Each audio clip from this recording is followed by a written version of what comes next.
Is DJ Reader's injury a season ender? And can you also update us on AJ Green and Sam Hubbard's injury? Yeah, DJ will be a season-ending injury. So we signed Isaiah Williams. He's coming up today. He's gone through the protocol from New England. So he'll replace DJ in there. And then Sam will definitely be out this week. It might be a couple weeks with him. We'll see. And then AJ, again, we'll get a feel as we go through this week. Is it AJ Green's left hamstring, the same one he aggravated in training camp? Yeah, it's his hamstring. Okay.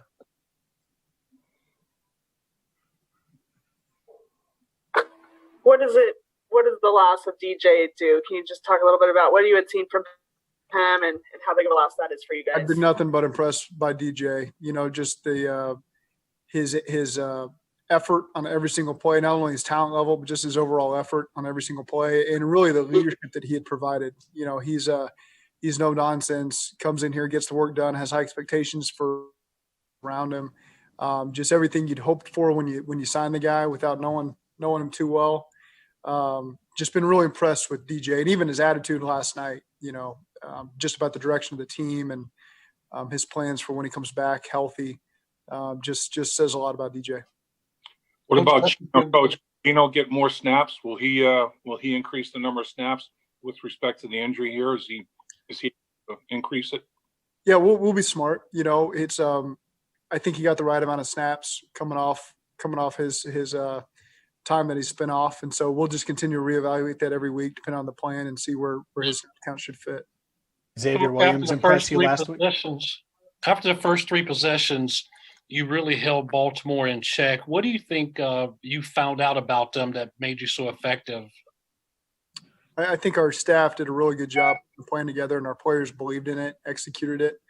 You just look at the communication on defense overall throughout the day. I thought that those guys really played with a ton of energy and believed in what we were doing, made the plays. They were relentless with their pass pursuit and some of the pressures we brought off the edge. They did a nice job tackling, keeping everything in front. Lamar's going to make some plays on some extended plays that I can't really explain how he gets the ball to where he gets it. He's one of the best in the league at doing some of that stuff. And so some of that stuff is going to happen. You just got to minimize it. And I thought that our guys gave us a chance. They really did. We gave them the ball on the 30-yard line off a pick that Baltimore finished off with the touchdown. And then obviously we gave them the fumble for the touchdown. So aside from that, I thought they had a good plan and the guys executed it. Zach, I assume Xavier Williams impressed you or made a good impression last week on his visit. Yes. What did you like about him? What led to obviously the Reader injury, but what did you like about Xavier specifically? His size and just the qualities that we've seen on tape.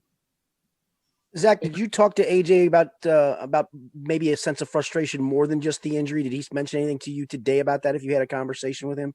I'll keep all those conversations private, but we talk to our players every week and feel really good about where everything's at.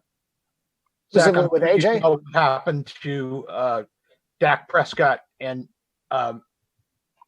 with the number of times that Joe gets hit, did that bring it home to you that, you're going to need to protect this guy a little bit better, or, God forbid something like that would happen to me, to have an injury of that seriousness?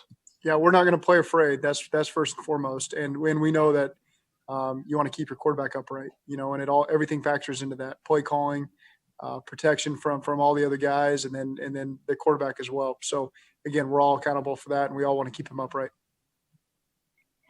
When you evaluated that part of it, Zach, the protection, and was it equal distribution? Was everybody guilty an equal amount of time? Was there a slant in terms of where that problem arose or anything?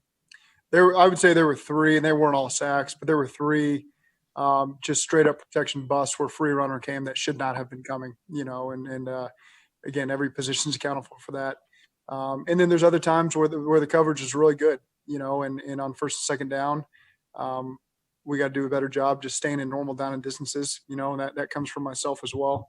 But again, some of those coverage sacks, were attributed to that as well. Zach, you said you feel good about the conversations that you have with your players. Does that include AJ after yesterday? Yes.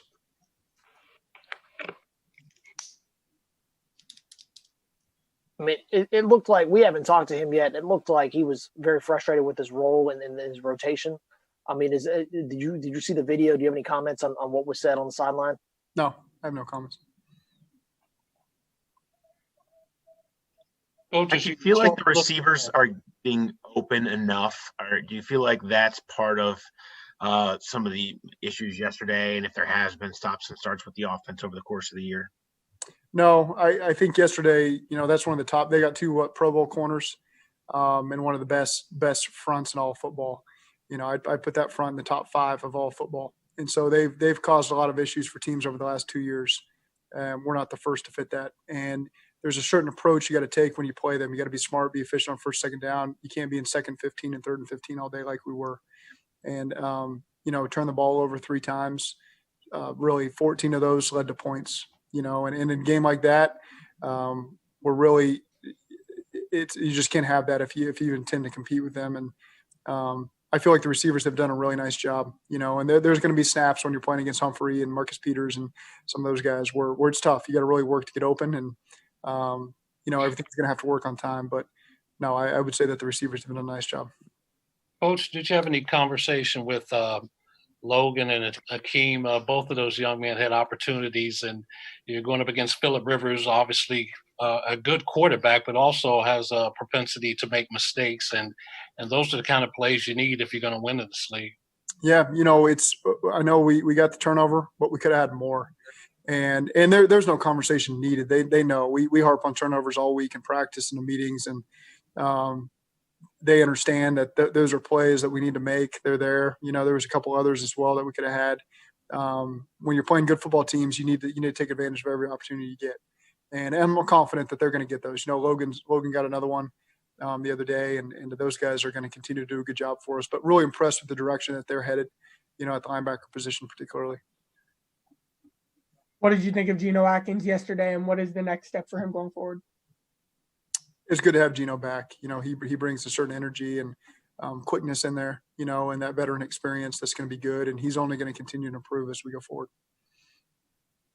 Zach, when you look at AJ's numbers off catapult during practice, has there been any inclination that he hasn't been able to go full go during games when you look at the numbers that you've been seeing that Joey's looking at off catapult?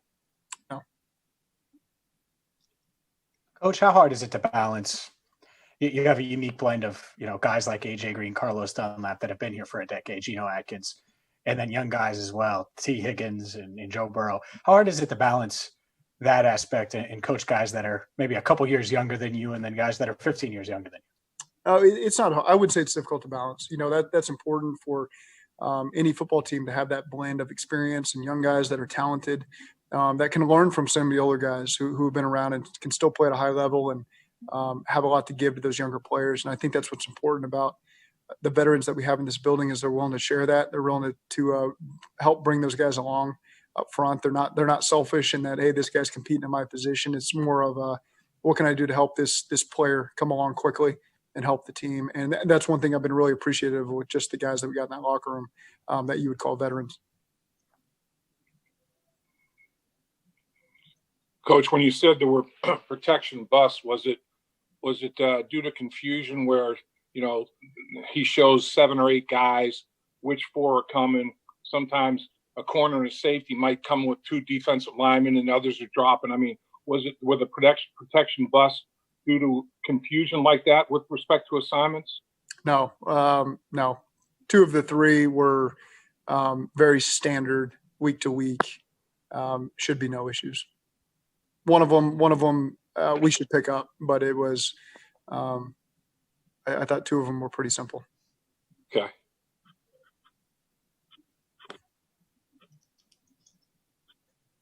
Any other questions? Sorry, go ahead. Go ahead, Jay. So where is Xavier Suafilo in his recovery? I know he's eligible to come back. Yeah, I wouldn't expect him back before the bye. I think that's kind of the time frame we'll continue to work through. It could be after that as well, but I certainly don't expect him back before then.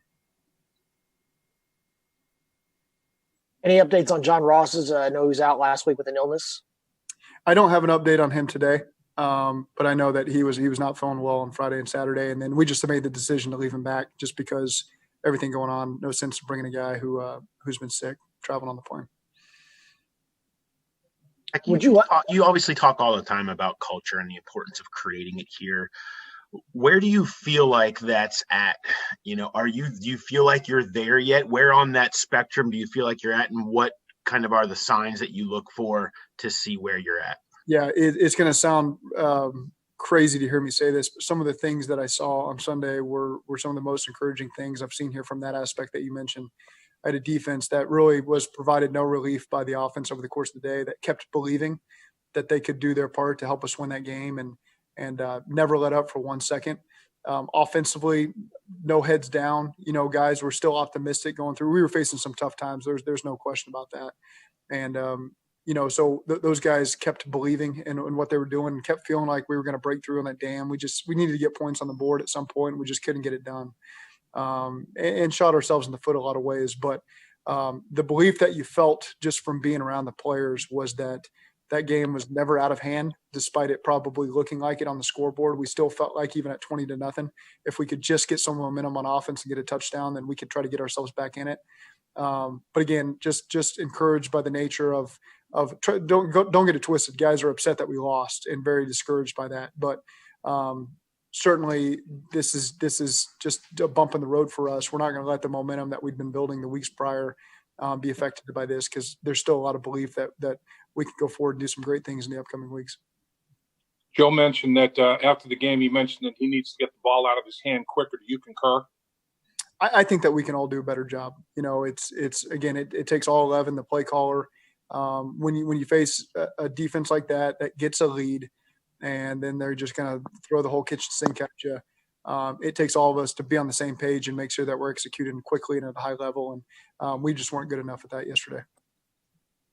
Zach, y'all invested a ton of money this offseason in three guys, Reader, Waynes, and AJ. I think it's like upwards of like $115 million total in contracts. I mean, how frustrating is it to not have those pieces this first year as you're kind of rebuilding and trying to get a sense of what this franchise is going to look like moving forward? I mean, you want your great players to play, but that's beyond their control, and that's just the way it is. And if you spend time worrying about it and being frustrated over it, it's going to take time away from what we're trying to accomplish this week. And so that's just life in this league. Teams deal with it all over the place. You can't make excuses for it. You just got to find ways to win. How well was Reader playing? I mean, it seemed like, watching the tape, it seemed like he just jumped out all the time. I mean, how pivotal was he for that defense? Yeah, he was doing a great job. You know what you're going to get from him on every single snap, and he's done a great job getting in great shape. Just really impressed with him through 5 games, and even on the play got hurt. Tremendous play. He makes the play, and unfortunately just looks like he gets twisted up there at the very end. But been really impressed and really happy with how he played through those 5 games. Zach, how important is it going to be to have one of these receivers, and not just receivers, but on offense, produce a couple big plays and stretch the field these last 11 games? Well, I just think when those opportunities come, we got to take advantage of them, and we're more than capable of that. We've been inches off, just a quick play off in a couple games and some of that stuff down the field, and sometimes it's going to come in the form of a catch and run. There's some opportunities there as well, and again, I don't care what it looks like. We need to find ways to continue to generate explosive plays. Does a loss like this almost make your job, I don't know if easier is the right way to say it, but I mean, do guys come back angry and more committed and more eager to work? It's not something you have to do as many corrections maybe on your end as they're so self-motivated. I think that we've got a group right now that can see it clearly on the tape and know what needs to be corrected and hold themselves accountable. It doesn't make my job easier. I can promise you that. When you lose a divisional game like we lost, that's disappointing because we felt like we were prepared and we're going to have a great performance. And so when the score is what it is, that part can be frustrating. But again, you got to put it behind us, and move forward and get ready to attack Andy. And I know your guys are in the right mindset to do that. Joe talked earlier this year about never winning 2 games or never losing 2 games in a row. I'm sure something like yesterday is completely foreign to him. Have you noticed any change in his demeanor as this has gone on? No, he's still got the same mindset that he's always had, and a belief in this team, a belief in himself. And, I don't think we'll ever lose that edge with him. When the defense is teeing off like they were teeing off, the running game can sometimes anchor them a little bit. The fact that couldn't get that aspect of it going as well was a frustration, obviously. Yeah, that's just part of, first down efficiency. We did have a lot of first down runs when you look at it over the course of the game. And when we keep knocking ourselves back, with some of those play actions and some of those types of plays, we had some penalties as well. We had a first down screen that was efficient that we got called for holding, had a false start. Some of that stuff that knocks you back ends up taking away from your running game. Zach, we talk a lot about after games, like you say, of players being humbled a little bit. For you, is that one where you as a play caller feel humbled a little bit and have to find things to learn from? Yeah, trust me, there's no missed opportunity in what we can learn from. There's games in my career I've been a part of before, not necessarily as a play caller, that I draw from that ring to memory. We had one in 2018 against the Bears, where it was a very humbling experience. I think we lost 16-6 or something like that, and went on to play in the Super Bowl. There's games you got to learn how to manage when it doesn't feel like you're in a great rhythm. You got to find ways to get yourself out of the rut and manufacture points and be smart and careful with the ball, and just find ways to. The defense is playing really well. Lean on them, take advantage of some of the opportunities they're creating, get points on the board, and give yourself a chance there in the fourth quarter against a good football team to go steal a win.